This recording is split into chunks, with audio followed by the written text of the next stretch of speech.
We are rocking and rolling. So the Hangout is live, and it looks like coordinating all these different processes is not as daunting as one would imagine it to be. So before long, we'll be able to interrupt major news services and broadcast along with the BBC worldwide. You know, it's just a matter of time, I think. A matter of time, exactly. We just have to take over the world. Oh. Hey, Lynn, you can hear one feather pretty good, right? Just want to double check with that.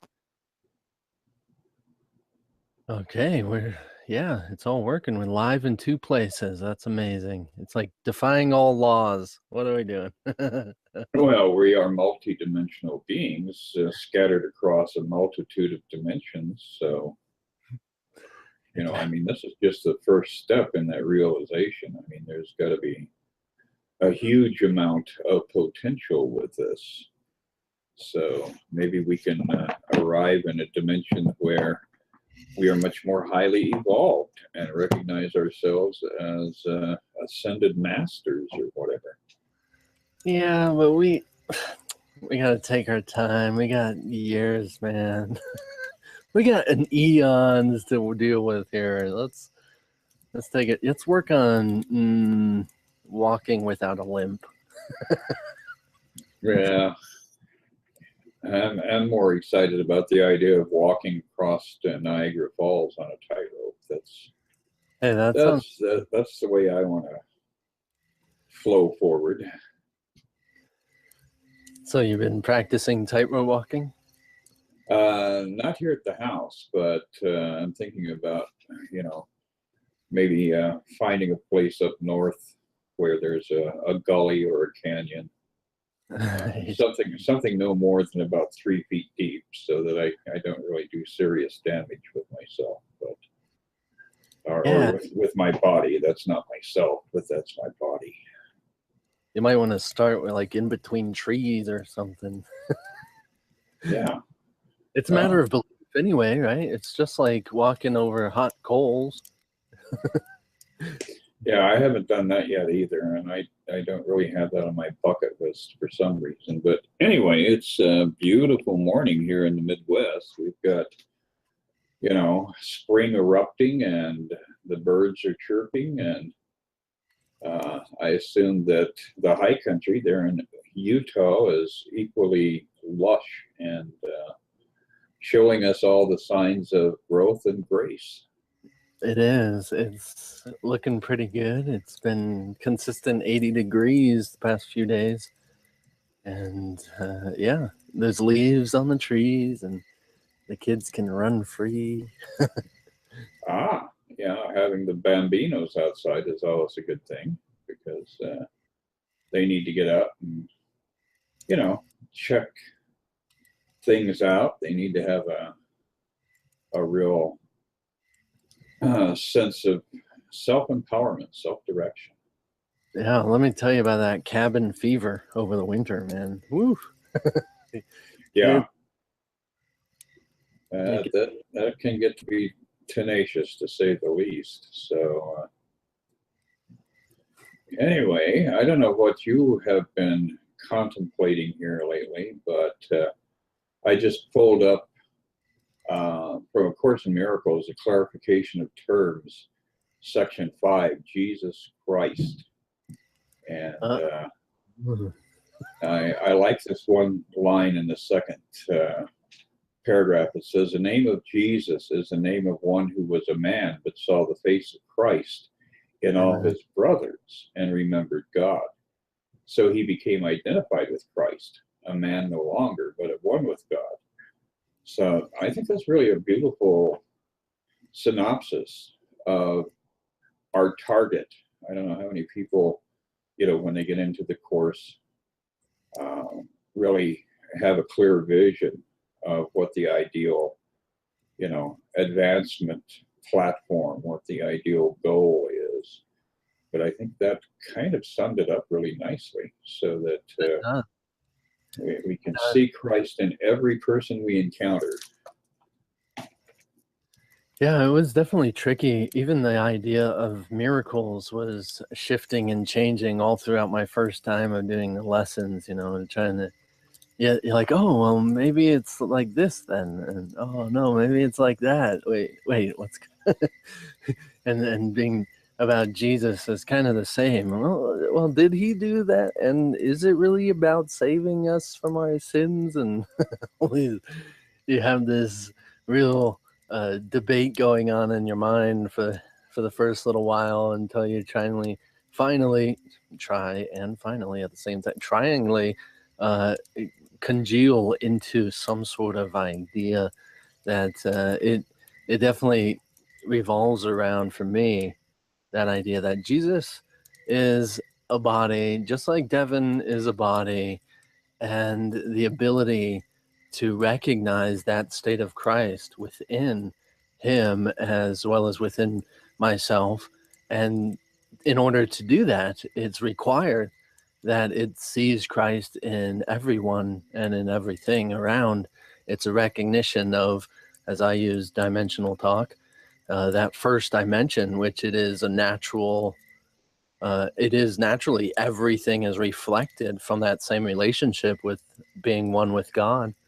And you can have an idea, like a fourth dimensional thought, that way you think you're thinking uh, of what this person was, what this being was. And so then you can try and make up ideas of it, but it never really fits. And it always seems as if, some people on earth are here to help you and save you, and other people are not. And they're here to ruin your life and suppress you. And so you're constantly still in this battle where there's a knowledge of good and evil in people, instead of the actual recognizing only one aspect of Christ. Yeah, that's very true. And one of the things that as we grow in the course, we have to kind of move forward with that, again, the evolution of our understanding, in that the name of Jesus, the personality of Jesus that we find in the Bible, is probably the most universally identifiable for the audience the course was being written for. But in reality, it could have come across as Siddhartha, who had become the Buddha, or it could be, personalities like St. John of the Cross, who was very highly evolved, Paramahansa Yogananda, another one who has, arrived at that state of perfect love. So it really isn't contingent so much on the story of Jesus. That's just kind of giving us traction, giving us a place to start. But you can start to expand that understanding and recognize that there have been, a multitude of other personalities that have aspired to the same goal and have walked a similar journey. And it's funny to see how many different stories there are now of what people believe actually happened, and even stories of, I don't know if you've heard of the Theoubans, and that Jesus was actually a Theouban wearing a human suit that just died or something. I don't know. But there's all sorts of, even Siddhartha being Jesus actually on travels, and then vice versa, that Jesus was the Buddha, Siddhartha, which, conflicts in history also, it doesn't really fit. But you see all these endless variations, and you can even look up reincarnations of Jesus, and there's several people out there saying, yeah, I'm the reincarnation and the pre-incarnation of Jesus, which completely blows your mind with time, and and the whole idea that, having revelations and revelatory experiences of that, it's aside from all the fancy talk of shapes and forms, and trying to understand what we are, yeah, everyone that recognizes that one identity of Christ is quite literally living that life. So as much as Jesus did it, yes, everyone did it. Not your personality, not my personality, but everyone was there. In the same sense as Christ is within you now, that Christ was in that life and is in every life. And so you can be aware, as many have lived lives of being obsessed with Jesus, which is just beautiful, and then having transcendent experience of alternate dimensions. It gets a little complicated, especially when your mind kind of follows the path of obsessions anyway, and then you start having ideas of what Jesus's life is like, and that you were Jesus and things like that. It's absolutely true. Christ played the life of Jesus as well as Christ plays the life of you, one feather, and is playing the life of me. Yeah, that's very accurate. And I have a friend in Las Vegas, or Henderson, right outside of Las Vegas, and she has a 6-year-old, and he's a little Pisces, and you can see that Piscean nature coming out early on.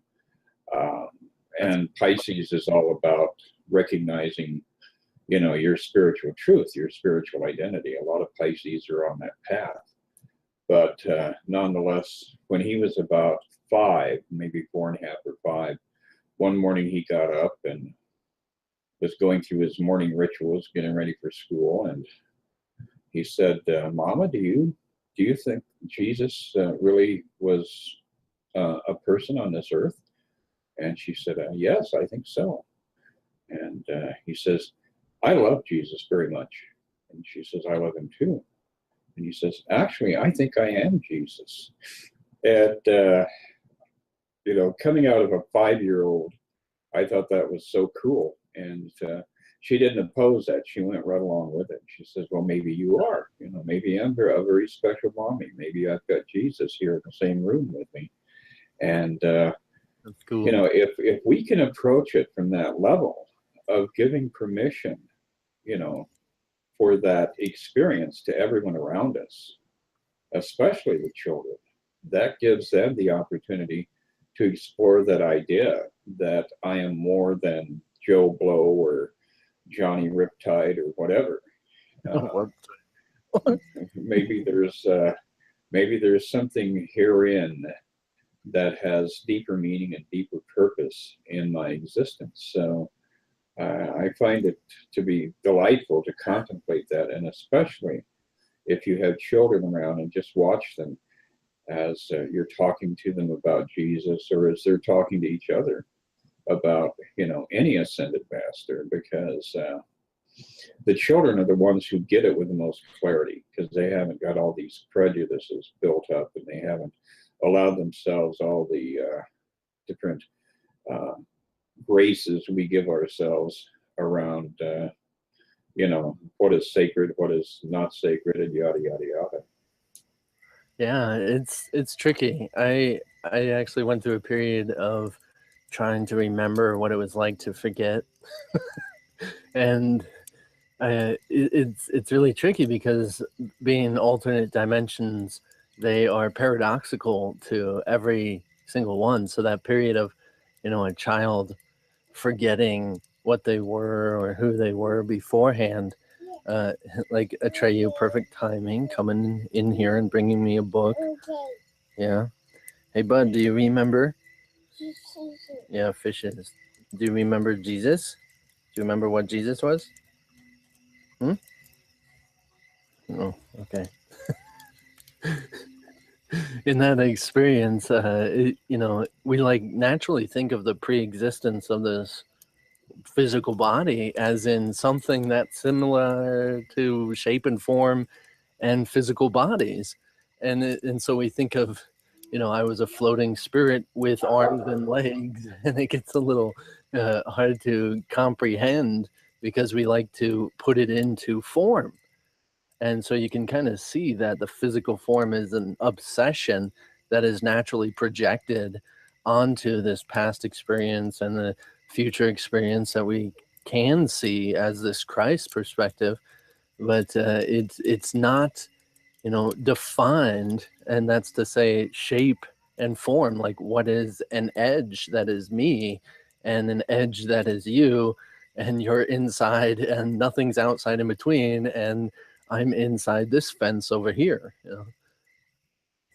Yeah, that is a fascinating aspect of, stepping out into that bigger universe that we all have to enter into, is the recognition that the human body is such a limited thing, and yet we have given it so much power to control us, and our greatest fear is losing the connection to the human body. So, if you can take that first step away from your own mortality, which is what the body really represents, and float a little bit out of the body. And, a lot of people have out of body experiences, either in conscious time or in dream time. But if you can give allowance for that, not necessarily pursue it, but give yourself permission to experience that if it's correct, and turn that over to the Holy Spirit, I think that frees you up, and that frees the Holy Spirit up to advance you, so that you are having those brief momentary experiences where you're feeling, a much more universal sense of self. You're finally getting a little bit further away from the me factor, the person that, that is so hinged on physical experiences and tangibility. And all of a sudden, you're able to see life from a much higher plateau and a much broader plane. Yeah, and I love that you mentioned that it's the belief in death and the based on the belief in death. And it really is. And as far as my experience of out of body experiences, and actually the ability to induce it, is you're being confronted with that biggest question, that biggest idea of what is beyond death. And so it's the most terrifying thing, as we have this obsession with the body, the most terrifying thing to remember and to experience what is on the other side, and what is out in the spiritual etheric realms. It's definitely that core essence of of the most terrifying thing that exists. And it really is a manifestation of that, of having an idea that there is something to be afraid of, that there is something that you need to be separate from, and we've put this gestation period on it, that time and space is really just two different forms of the same one thing, and that it's all an extension out of separation from all your ideas. Instead of owning and being everything, you're now just a portion within it, among it, looking out and then experiencing it. And so to realize that, after all, you're not this little idea. You're actually everything you've ever thought of. And to think of all the horrible things in the world, and what could happen and would happen, might happen, shouldn't happen, and has happened and shouldn't have happened, is all ideas that you in this way are accountable for, because of what you are. Not that it's actually a sin, or actually a problem, or actually bad. It's the fact that you think it's bad. That's why you still want to experience this separation from it. You're like, oh, that's bad. I gotta keep myself over here, instead, and it all over there, instead of recognizing, oh, I'm the totality of all existence, of all the universe. Shoot.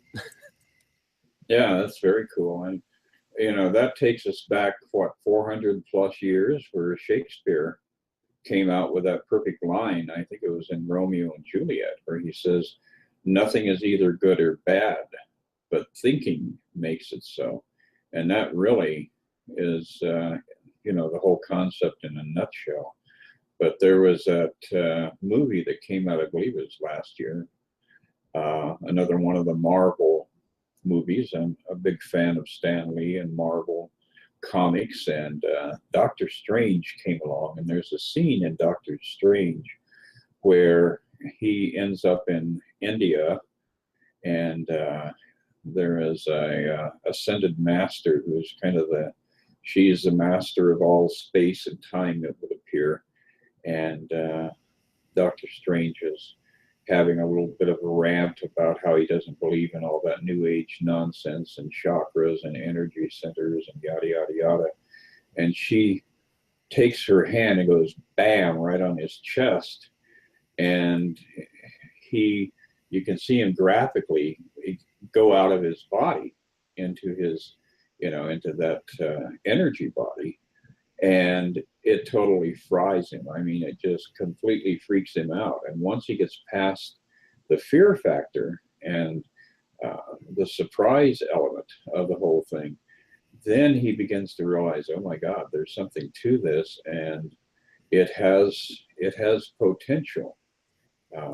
This could make my life infinitely larger than what I believe it to be.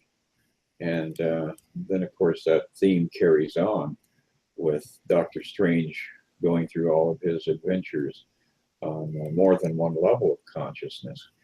But I think that's one of the things that's really cool, is that in the material world around us, we're getting all these signals. This is not secret hidden knowledge from the ancient pyramid builders and all that BS. The truth is, it's everywhere. You can't escape it, but you have to be conscious. And then all of a sudden you're picking it out and recognizing it and saying, oh yeah, I understand that. That makes perfect sense, because all of this is designed to plant little seeds of possibility in our minds so that we will awaken.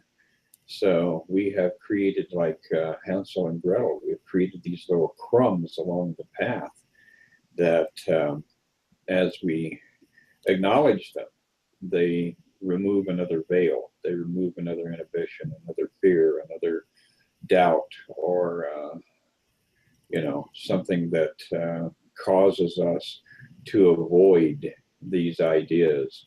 So it really is that the whole scope of the universe is invested in trying to wake us up. And I think that is one of the magnificent things about the Course, is that it is a pure voice that helps you accommodate all these different little epiphanies that come along the road of life. Yeah, it's definitely the part of the journey that we've developed, and almost as if this time and space is the journey. Like, that's the definition of journey, and that this world, it's all about the journey and not the destination of the coming to know. We go from point A to not knowing anything, not having anything, completely naked. Well, we got a body. That's pretty cool when you first find out what it does. And then, you're coming to know more and more and more, and you're just expanding and expanding. And we have this desire now to really exceed everything that we've known as a body, and to recognize how we are capable of such thing. You think of the pre-existence, and that we actually were capable of what we thought was expanding, was making this physical reality of the journey. We thought separation, because we had no idea of what was good or bad. So we had this development of good or bad as an expansion. We were thinking we were adding something to the world or to the universe, or whatever we want to call it, and that it was an additional experience of it. And so it was more this expansion and this growth, because we were just, the presence of love was just excited, just happy to do anything that it thought of And then we get here and we're like, holy shit, what's going on? This is crazy. Oh, there's a thing called fear. Oh my gosh. And this pain. What in the crap is this? And it's total bombardment of, and these ideas that we think we're actually stuck.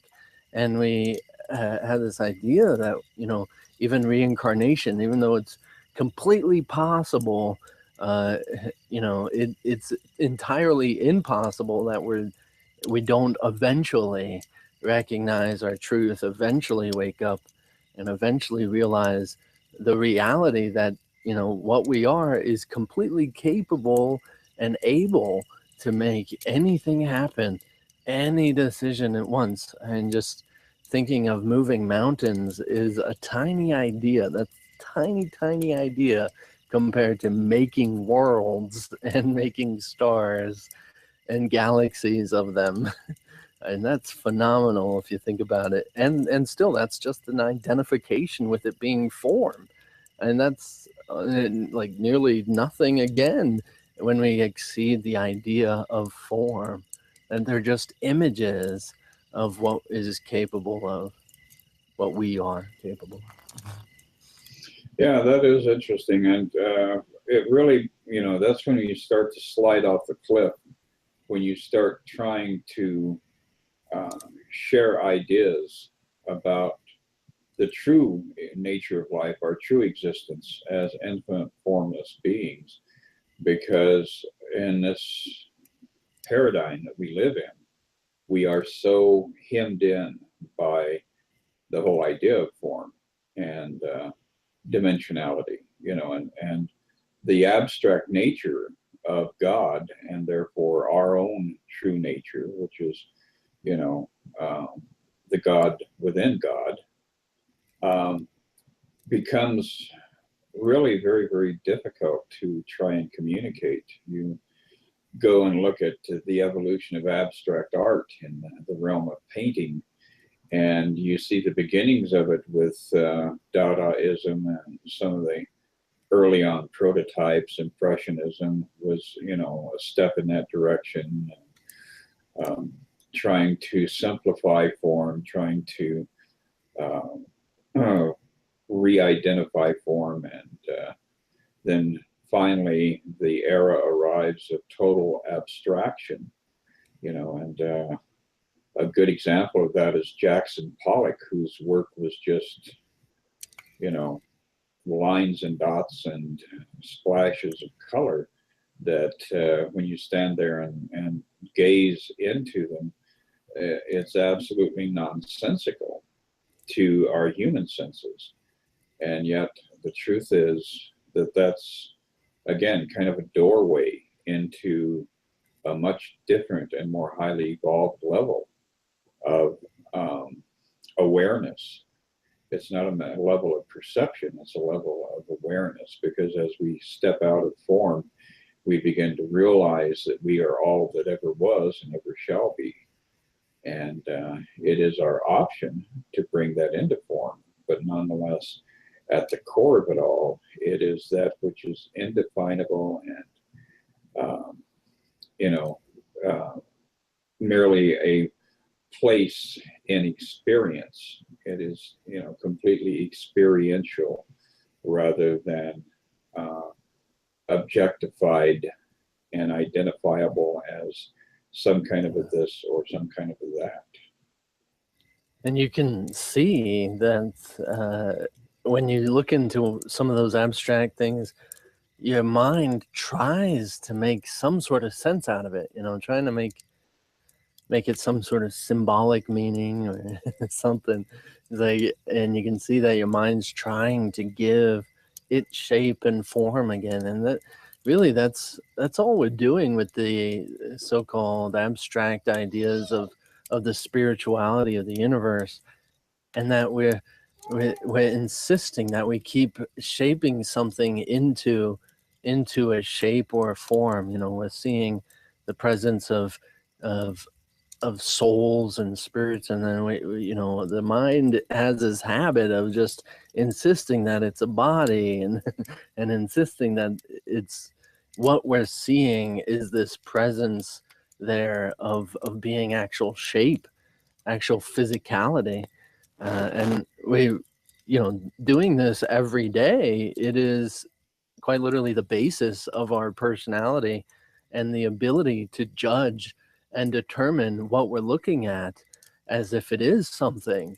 And so it gets a little out there when you actually have to be willing to not know just what you're looking at and not know the truth about what you're looking at, and just kind of observing even that art of abstract and I mean, to think of words for an example, let's say that's a painting of a word, and in our minds we think of a word. I haven't told you what the word is yet, so you're not looking at it, you're not seeing what the word is, but your mind has already tried to develop a word, and oh, maybe it's the word, and then these squiggly lines have definition in them now. Now that word is something, it means something, but in its true essence, it's just an abstract little squiggly lines that have some sort of stability of writing on a single line, let's say, or whatever. But the fact, can you look at a word and not read it? It's that obsession with the mind that naturally looks at a word and it's already read almost the instant in which it's seen, and we identify with the meaning of the word that we have with the past and the capability to identify with it. Even the word and knowing what that is, knowing what that means, or the word love, all of a sudden we have this, what that means, or the word love crashing. Oh, okay. Are you still there? Can you hear me?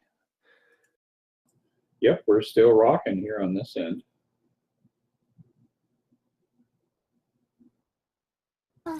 Ah, oh no. Okay, my system is crashing some reason. Hang on. Let's see what I can close down. Can you hear me again? Yes, you're definitely Yeah.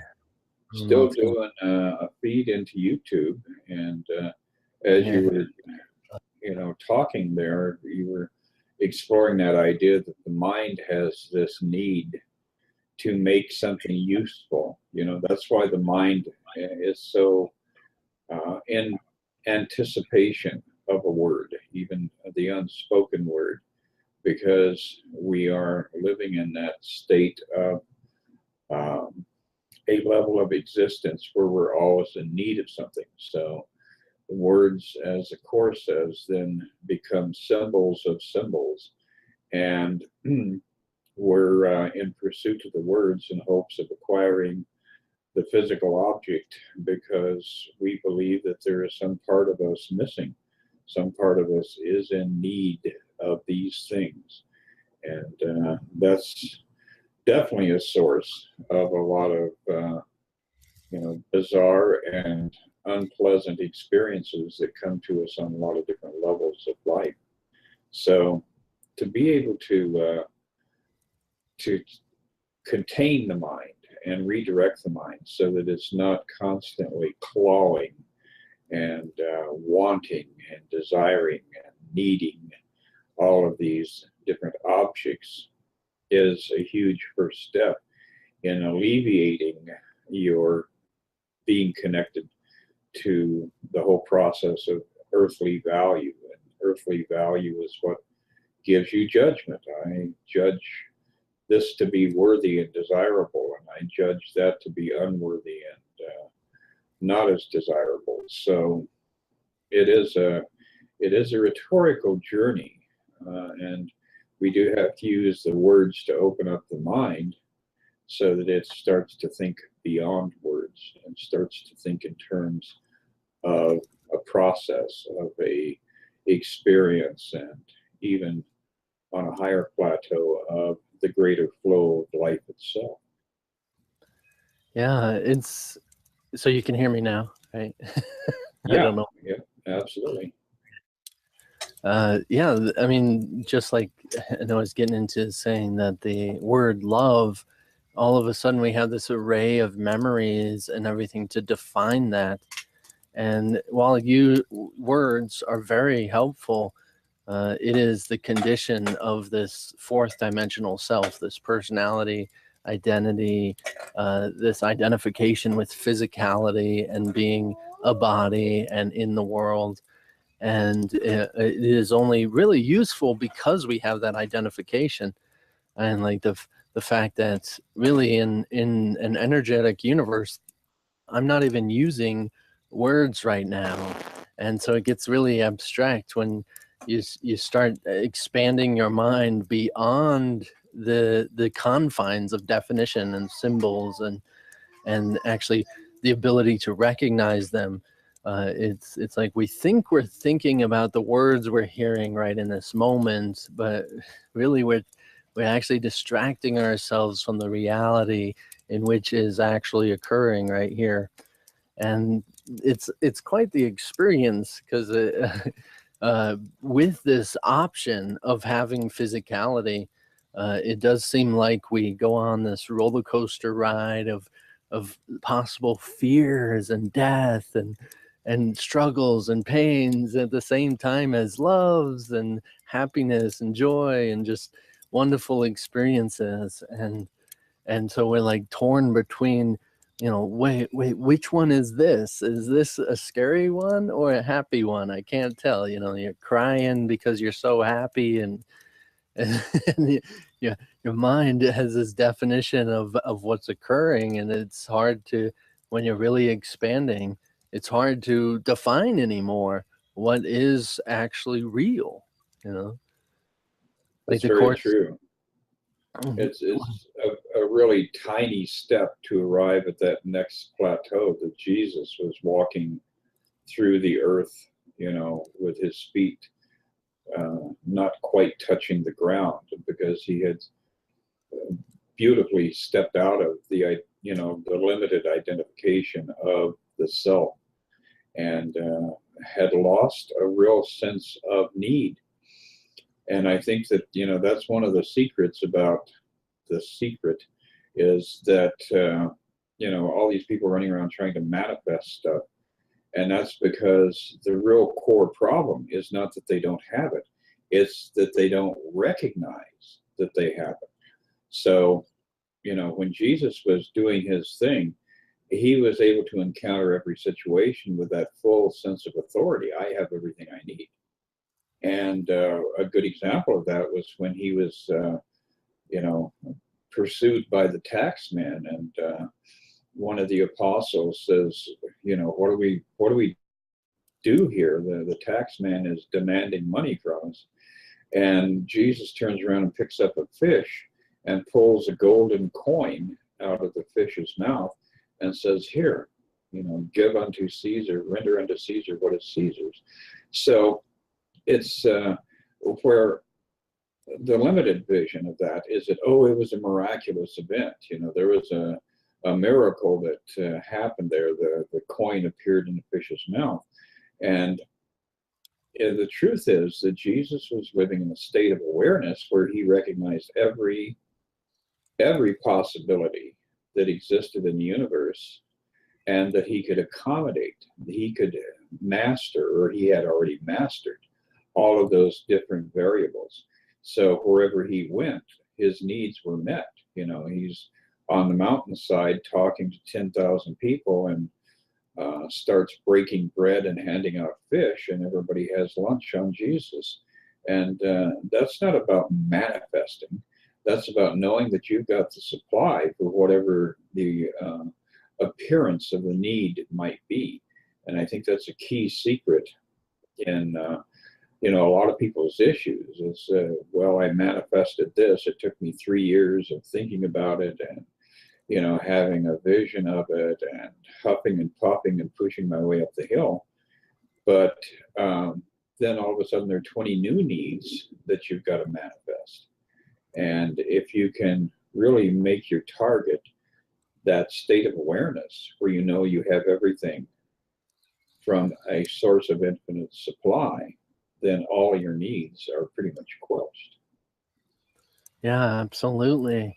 It does seem tricky when you first get into this. I remember hearing that, and you're like, well, I want this nice car. You telling me I already have it? It's like, well, it does exist somewhere, right? But it does get tricky, because when you're thinking, you're talking about form, you have to redefine what form is in order to comprehend it. Once you think it's, I mean, because you feel that way, that you don't have it, because you have defined form in a certain fashion. And that's what I see, like the real purpose of law of attraction and the secret and what that's about. And the real purpose of it isn't really about attracting anything, but the attempts for those who actually put it to heart and actually are trying to become lucid dreamers, is actually opening up a doorway and that gateway to eventually recognize who is dreaming, and so it opens up this whole actual state of awakening. And even though it's through a materialistic type identification, it too is being used by the Holy Spirit for that awakening process. And it's quite beautiful. As currently in my perceptions. Oh, I'm getting music. What's that music? Where'd that come from? Was that you? No, that wasn't me, but I was, getting ready to start clapping my hands.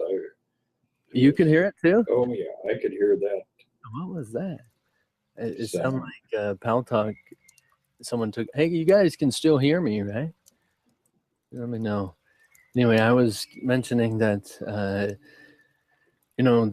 they were in a universe that barrel of water was water, and when Jesus decided to have that be wine, that there is another bale of wine there, it was quite literally an alternate universe of experience. It wasn't, and it was the awareness that any universe is possible, any universe is options, and awareness is something that you could just simply choose to be in an alternate experience, and being that alternate dimensional being, not actually uh, uh, like in a different position, but being an alternate dimensional being, as in even the seventh dimensional awareness of consciousness is seeing an array of options of the universe.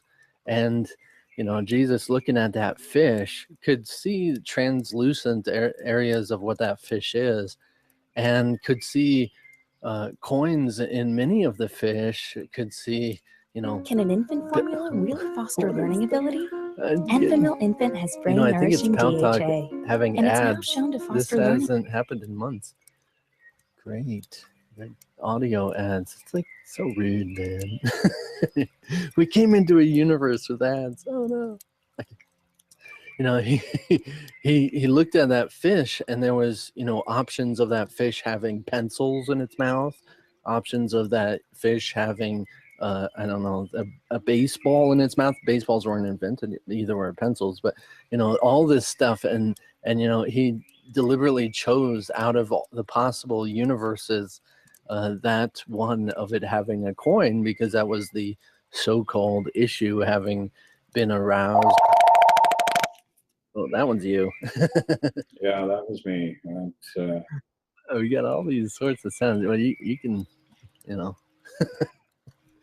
Yes, we're moving in parallel universes so rapidly here that it's messing up YouTube and Pal Talk simultaneously, and that's pretty cool. I think that that's another evolutionary step. We're gaining higher ground. We're giving away the secrets of the universe, and they have to stop us. Like, no, don't let everybody know. We have to make it seem like it's just one person. Not everybody can do this. No, don't give it away. Okay.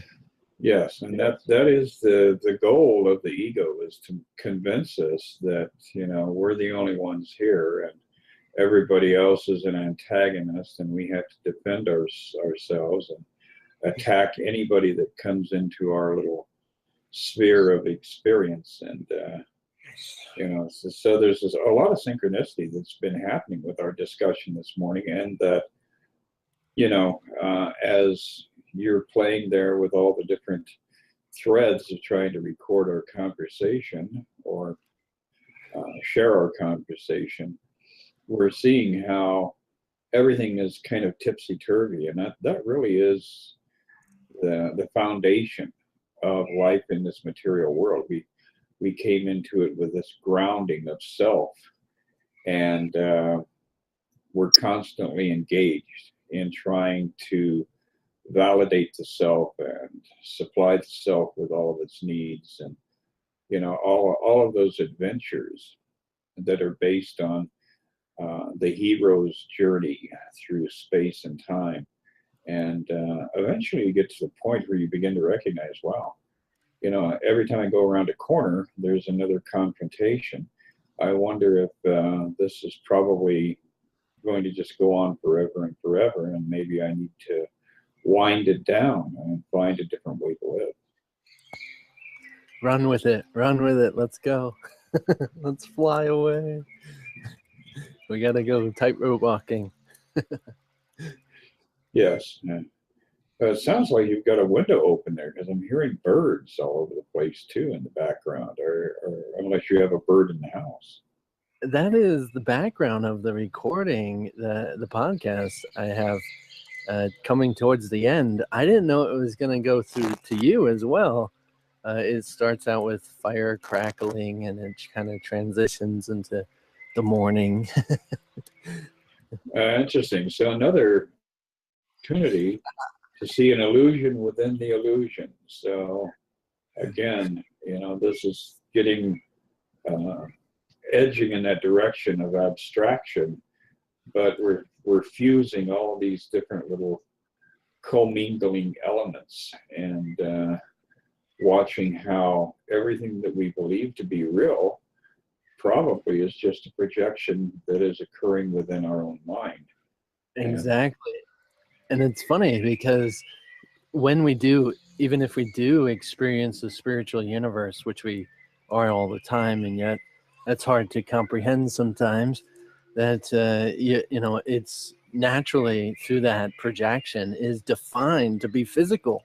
You go through a spiritual experience, and then all of a sudden it's a physical experience. Oh, well, it happened with these bodies moving in this fashion and doing this thing.